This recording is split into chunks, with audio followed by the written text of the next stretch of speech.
What's up guys, welcome back to another video, and this is another basketball reaction. The video we're reacting to is 6 insane games after the death of a loved one, which this is going to be a very sensitive sort of topic, but the title does I feel like it's going to be one of those videos where it just you see how players or people are affected by things, and then they sort of just pull out this sort of magical performance. It's kind of like an aura that I don't know how to explain it, like when something bad happens, you just sort of produce the craziest sort of performance, I guess.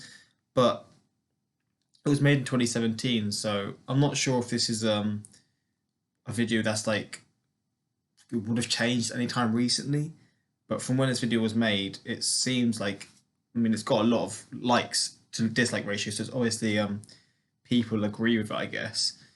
But I don't want to like sort of annoy people or offend people with posting this video. I just saw it and I thought it's quite it just seems like the title seems very intriguing, to be honest.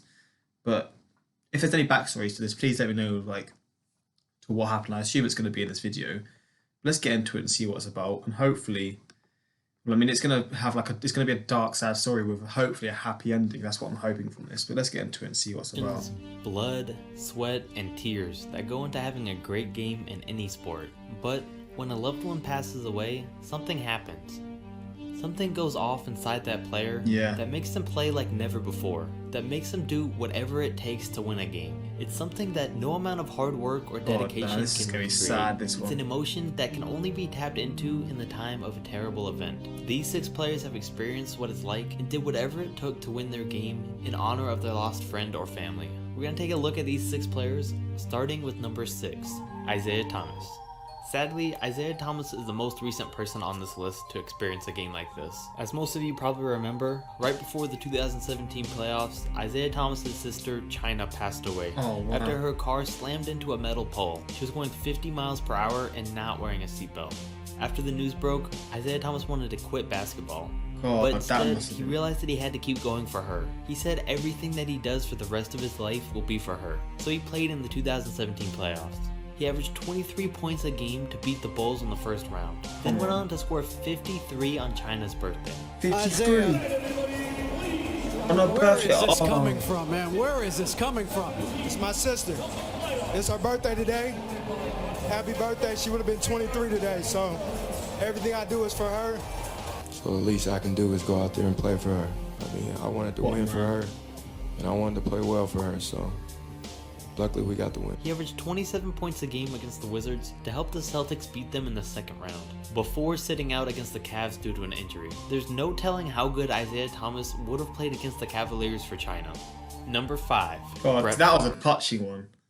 And you see in the interview, like, obviously he's hurt, but I don't know how long after the incident that was, but he said, like, the guy who's made this video said already, like, when something bad happens, something happens in like a scientific, I don't know what happens, but something in your head just goes off and you turn into a demon, man. You turn into like a stone cold killer. Brett Favre and his father, Irvin Favre, were extremely close. Irvin even coached Brett throughout his time in high school. But on December 21st, 2003, Irvin Favre would suddenly die after a heart attack. One day later, Brett Favre decided to still play in his game against the Oakland Raiders. I mean, it was a smart choice because he had over 300 yards and 4 touchdowns in the first half alone. He finished the game with 399 yards. It was a monster game and led his team to a 41-7 victory. Under the perfect circumstances, I've never been able to do what I've done in that game. You watch the game and it was like, this is like a movie. How is this happening? Is it luck? He looks so sad as well. His teammates making plays for him? If there was ever divine intervention, he was there that night. Number 4.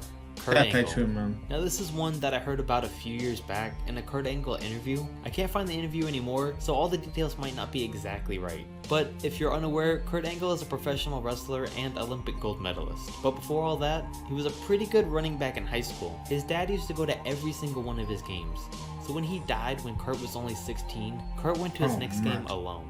He said he ran for 5 touchdowns, 200 yards, and broke more tackles than he ever had. He's done that as a kid as well. God damn, that is something insane. Like, I can't imagine, like, as a kid, going through that sort of mental breakdown, I guess, how you can do that after. But I mean, I guess it just goes to show his character. He said to look up in the stands and know his dad wasn't there watching him filled him with a rage that made him unstoppable that night. He never played a game that good before or after that day.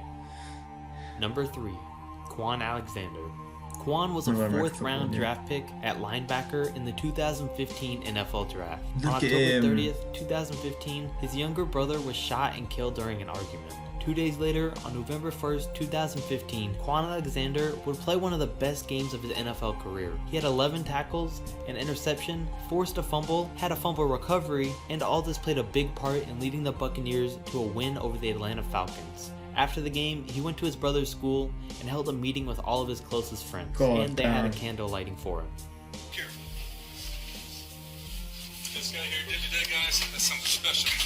Oh man, that...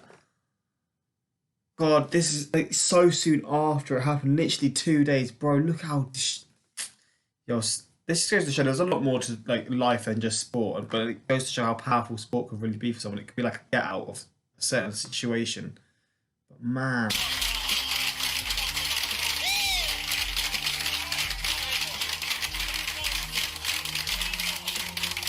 Number 2, Torrey Smith. In 2012, wide receiver of the Baltimore Ravens, Torrey Smith's brother died in a motorcycle accident. It was said that he ran off the road and hit a light pole. Even though he was wearing a helmet, it didn't make a difference in the outcome of the crash. Torrey Smith heard of the news at 1 a.m. that night, so he rushed home to be with his family and only got an hour of sleep. But at 4 p.m. that same day, he decided that with no sleep, he would play in their game that day against the Patriots. So Torrey caught 2 touchdown passes for 127 yards. One of those passes was to bring the Ravens within 2 points. Then they went on to kick a field goal and win the game. It wasn't the most insane performance ever, but it was a great game less than 24 hours after hearing the news of his brother. The mental strength to do that 24 hours on 1 hour's sleep, like 24 hours after the incident, and then on one hour's sleep. Bro, the mental strength to do that is something that 99.9% of humans wouldn't be able to do. To do that, the shelf character to be able to do that, bro. Not even to have, like he said, he didn't necessarily have a good game, but just to be able to play. Man, that is something really, really special. And he got the touchdown to set up the game winner. After the game, he said, territory for me dealing with, a loss like this, man. And, if it wasn't for y'all, I don't think I would have even been here today. It's just tough, man. I appreciate all the support.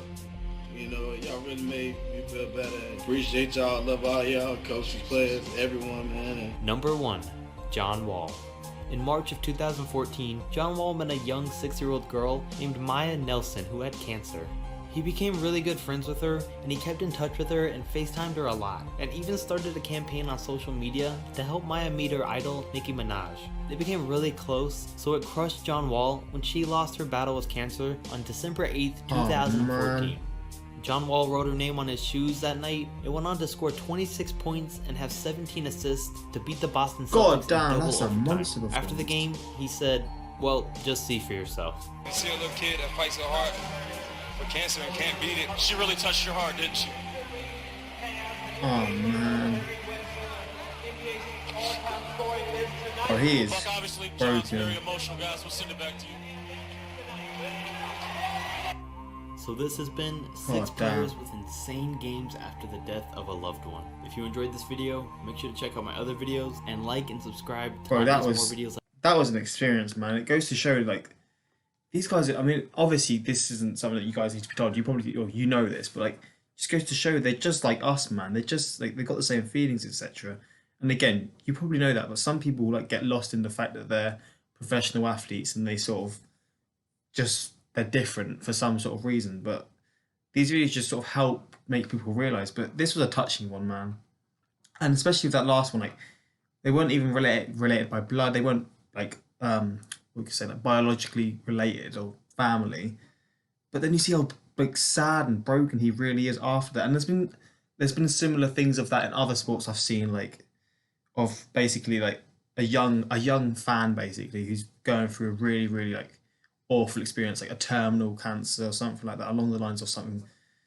And it's just like you see how attached they get. They've probably known each other for what, like half a year, maybe less. And then it just sort of goes to show like, man, people get really touched by things, but it's like obviously on a dark, like saying like a dark thing, on a brighter note, it's good to see that they have monster games. They use it sort of as like a bit of motivation to sort of like pay their respects, as you could say. But this was a different video. Hopefully you guys enjoyed. And yeah, if you want to see more videos from Austin Sweat, let me know.